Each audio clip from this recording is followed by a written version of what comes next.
या देवी सर्वभूतेषु माँ कुष्मांडा रूपेण संस्थिता नमस्तस्यै नमस्तस्यै नमस्तस्यै नमो नमः।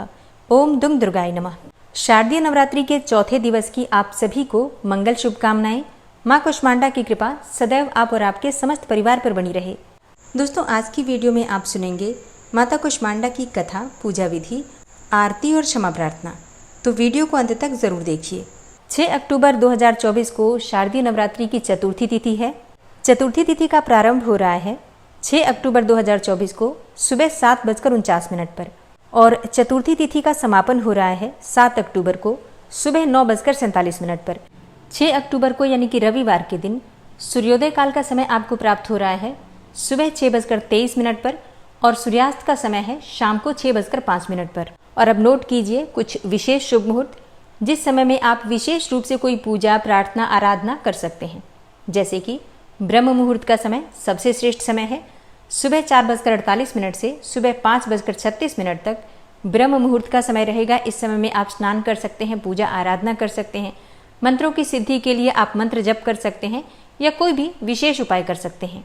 दूसरा शुभ मुहूर्त आपको प्राप्त होगा अभिजीत मुहूर्त, जो कि 11:51 से मतलब सुबह 11:51 से दोपहर 12:38 तक रहेगा। इस समय में भी आप पूजा पाठ कर सकते हैं, मंत्रों का जप कर सकते हैं, कोई शुभ काम करना चाहते हैं तो ये समय सबसे श्रेष्ठ है।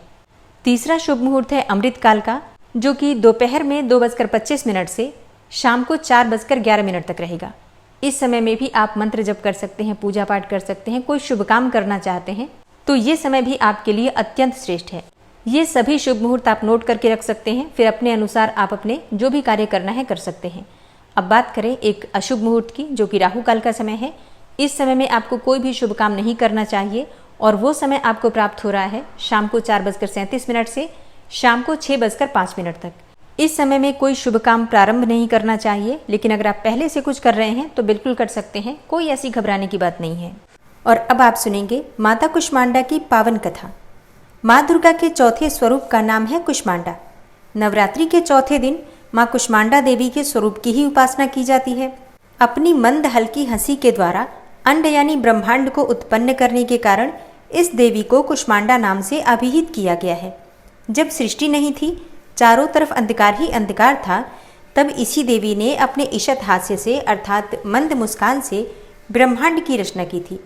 इसलिए इस देवी को सृष्टि की आदि स्वरूपा या आदि शक्ति कहा गया है। इस देवी की 8 भुजाएं हैं, इसलिए अष्टभुजा कहलाती हैं। इनके 7 हाथों में क्रमशः कमंडल, धनुष, बाण, कमल पुष्प, अमृतपूर्ण कलश, चक्र तथा गदा है और 8वें हाथ में सभी सिद्धियों और नीतियों को देने वाली जपमाला है। इस देवी का वाहन सिंह है और इन्हें कुम्हड़े की बलि अति प्रिय है। संस्कृत में कुम्हड़े को कुष्मांड कहते हैं, इसलिए इस देवी को कुष्मांडा कहा जाता है। इस देवी का वास माना गया है सूर्यमंडल के भीतर के लोक में और सूर्यलोक में रहने की शक्ति और क्षमता केवल इन्हीं में है, इसलिए इनके शरीर की कांति और प्रभा सूर्य की भांति ही दैदीप्यमान है। इनके ही तेज से 10 दिशाएं आलोकित हैं। ब्रह्मांड की सभी वस्तुओं और प्राणियों में इन्हीं का तेज व्याप्त है। विधि विधान से माता कुष्मांडा की पूजा करने पर भक्तों को कम समय में ही कृपा का सूक्ष्म भाव अनुभव होने लगता है, अर्थात माता की कृपा की प्रतीति होने लग जाती है। एकाग्र और पवित्र मन से नवरात्रि के चौथे दिन इस देवी की पूजा आराधना करना चाहिए। इससे भक्तों के रोगों और शोकों का नाश होता है तथा उसे आयु, यश, बल और आरोग्य प्राप्त होता है। माता कुष्मांडा आधियों व्याधियों से मुक्त करती हैं और उसे सुख, समृद्धि और उन्नति प्रदान करती हैं और इसलिए इस देवी की उपासना के लिए भक्तों को सदैव तत्पर रहना चाहिए। माता कुष्मांडा की कथा दुर्गा सप्तशती के कवच में लिखा है। कुत्सित कुष्मा कुष्मा त्रिविधतापयुत संसार स अंडे माशपेशया मुदर रूपायाम यस्या सा कुष्मांडा, अर्थात वह देवी जिसके उदर में त्रिविधतापयुक्त संसार स्थित है वह कुष्मांडा है। देवी कुष्मांडा इस चराचर जगत की अधिष्ठात्री हैं। जब सृष्टि की रचना नहीं हुई थी तब उस समय चारों ओर अंधकार ही अंधकार था। देवी कुष्मांडा, जिनका मुखमंडल सैकड़ों सूर्य की प्रभा से प्रदीप्त है, उस समय प्रकट हुई। उनके मुख पर बिखरी हुई मुस्कुराहट से सृष्टि की पलकें झपकनी शुरू हो गई और जिस प्रकार से फूल में अंड का जन्म होता है, उसी प्रकार से कुसुम अर्थात फूल के समान माता की हंसी से सृष्टि में ब्रह्मांड का जन्म हुआ। अतः यह देवी कुष्मांडा के रूप में विख्यात हुई। इस देवी का निवास सूर्यमंडल के मध्य में है और वह सूर्यमंडल को अपने संकेत से नियंत्रित करती हैं। माँ दुर्गा के कुष्मांडा स्वरूप की पूजा के लिए सुबह जल्दी उठना चाहिए और नित्य कर्मों से निवृत्त होकर स्नान कर लीजिए, साफ स्वच्छ वस्त्र धारण कर लीजिए। फिर भगवान सूर्यदेव को जल अर्पित करके अपने घर के मंदिर में, जहाँ पर आपने माँ की चौकी या फिर प्रतिमा स्थापित कर रखी है, वहाँ पर आ जाइए। अपने दोनों हाथ जोड़कर सच्चे मन से सभी देवी देवताओं को प्रणाम करके और एक शुद्ध आसन डालकर बैठ जाइए। सबसे पहले 3 बार आचमनी कर लीजिए। उसके बाद हाथ धोकर और अपने आसपास जो सामग्री है सबका शुद्धिकरण कर लीजिए। गंगा जल या फिर शुद्ध जल से छींटे देकर अपने ऊपर और अपने आसपास की सभी वस्तुओं को शुद्धिकरण करने के बाद अपने सामने शुद्ध घी का एक दीपक प्रज्वलित कीजिए। अब आपकी पूजा प्रारंभ हो जाती है।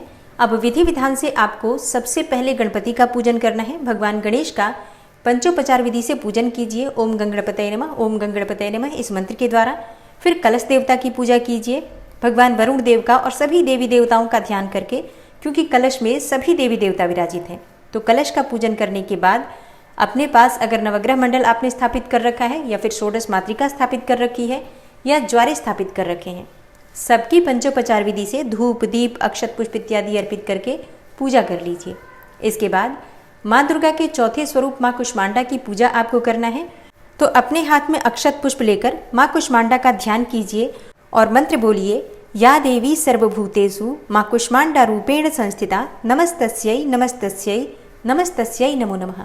इस प्रकार से माँ कुष्मांडा को हृदय से प्रणाम करके और अपने हाथ में जो पुष्प और अक्षत है माँ के चरणों में अर्पित कर दीजिए।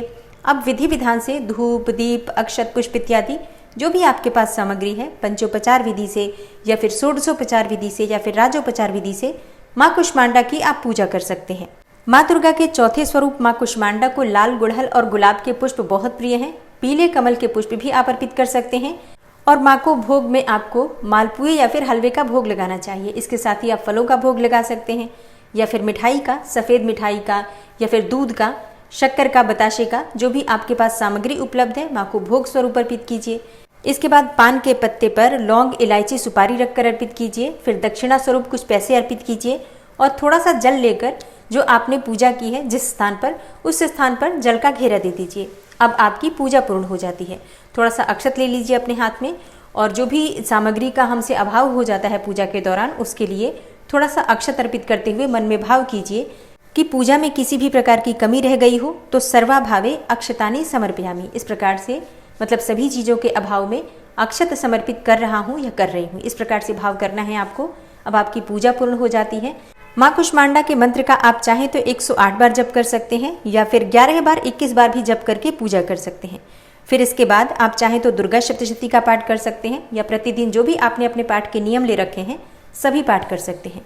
और पूजा पूर्ण करने के बाद कपूर और लौंग जलाकर या फिर शुद्ध घी के दीपक से माँ की आरती कर लीजिए, क्षमा प्रार्थना कर लीजिए।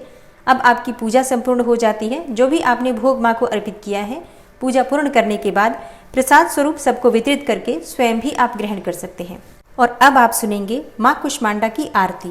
ओम जय कुष्मांडा माँ, मैया जय कुष्मांडा माँ, शरण तिहारी आई, शरण तिहारी आई, कर दो माँ तू दया।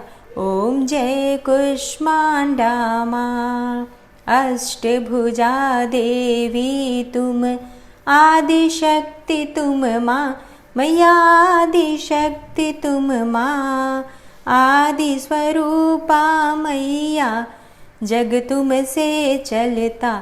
ओम जय कुष्मांडा माँ।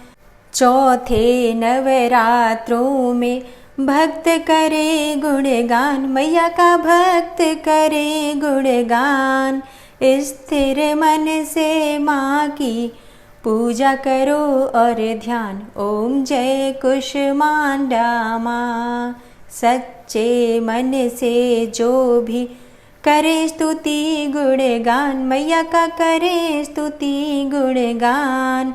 सुख समृद्धि पावे माँ करे भक्ति दान, मैया माँ करे भक्ति दान। ओम जय कुष्मांडा माँ, शेर है सवारी माँ की, कमंडल अति न्यारा, मैया का कमंडल अति न्यारा, चकरी पुष्प गले माला, माँ से उजियारा, मैया जय कुष्मांडा माँ। ब्रह्मांड निवासिनी मैया, महिमा वेद कहे, मैया की महिमा वेद कहे, दास बनी है दुनिया, माँ की करुणा बहे, मैया जय कुष्मांडा माँ। पाप ताप मिटता है, दोष न रह जाता, भक्तों में दोष न रह जाता, जो माता में रमता निश्चित फल पाता, मैया जय कुष्मांडा माता। अष्ट सिद्धियाँ माता भक्तों को दान करे, मैया भक्तों को दान करे, आदि व्याधि हरती माँ, सुखों से पूर्ण करे, मैया जय कुष्मांडा माँ। कुष्मांडा मैया की आरती नित्य गाओ, भक्तों आरती नित्य गाओ, माता करेगी सब संभव, माँ की शरण में जाओ, ओम जय कुष्मांडा माता। ओम जय कुष्मांडा माता, मैया जय कुष्मांडा माँ, शरण तिहारी आई, कर दो माता दया, ओम जय कुष्मांडा माँ। माँ की आरती करने के बाद क्षमा प्रार्थना ज़रूर करनी चाहिए। तो दोनों हाथ जोड़कर माँ से क्षमा प्रार्थना करते हैं। हे परमेश्वरी, मेरे द्वारा दिन रात बहुत से अपराध होते रहते हैं। मुझे अपना दास समझकर मेरे उन अपराधों को आप कृपापूर्वक क्षमा करिए। हे परमेश्वरी, मैं आवाहन करना नहीं जानता, विसर्जन करना भी नहीं जानता तथा पूजा करने का ढंग भी नहीं जानता। हे माँ, मुझे क्षमा करिए। हे देवी सुरेश्वरी, मैंने जो मंत्रहीन अर्थात ना मंत्रों को जानता हूँ, क्रियाहीन अर्थात ना क्रियाओं को जानता हूँ, और भक्तिहीन अर्थात ना भक्ति के प्रकार जानता हूँ, तो मैंने जो मंत्रहीन, क्रियाहीन और भक्तिहीन पूजन किया है, वह सब आपकी कृपा से पूरे हों। सैकड़ों अपराध करने के बाद भी जो आपकी शरण में आके जगदम्बा कहकर पुकारता है, उसे वह गति प्राप्त होती है जो ब्रह्मा आदि देवताओं के लिए भी पाना आसान नहीं है। हे जगदम्बिके, मैं अपराधी हूँ, किंतु आपकी शरण में आया हूँ। इस समय दया का पात्र हूँ, आप जैसा चाहें वैसा करें। हे देवी परमेश्वरी, अज्ञानवश, भूल से या बुद्धि भ्रष्ट होने के कारण मैंने जो भी न्यूनता या अधिकता कर दी हो, वह सब क्षमा करें और प्रसन्न हो। हे सच्चिदानंद स्वरूपा परमेश्वरी, जगन माता कामेश्वरी, आप प्रेम पूर्वक मेरी यह पूजा स्वीकार करें और मुझ पर प्रसन्न रहें। हे देवी सुरेश्वरी, आप गोपनीय से भी गोपनीय वस्तु की रक्षा करने वाली हैं। मेरे निवेदन किए हुए इस जप को ग्रहण करिए। आपकी कृपा से मुझे सिद्धि की प्राप्ति हो। इस प्रकार क्षमा प्रार्थना मंत्र के पाठ से दुर्गा माता आपके जाने अनजाने में हुए सारे अपराधों को क्षमा करेंगी और उनकी कृपा सदैव आपके ऊपर बनी रहेगी। तो दोस्तों, ये है आज की वीडियो। उम्मीद करती हूँ आपके लिए उपयोगी होगी। अगर वीडियो पसंद आई हो तो लाइक कीजिए, शेयर भी ज़रूर कीजिए, और अगर आप चैनल पर पहली बार आए हैं, अभी तक आपने चैनल को सब्सक्राइब नहीं किया है, तो आज की वीडियो अगर आपको अच्छी लगे तो चैनल को सब्सक्राइब करके बेल आइकन को ज़रूर प्रेस कर लीजिए। इससे ये होगा कि इस चैनल पर जो भी नई वीडियो अपलोड होंगी उनकी नोटिफिकेशन आपको सही समय पर प्राप्त होगी। मिलती हूँ मैं आपसे अगली वीडियो में, तब तक के लिए जय श्री राधे।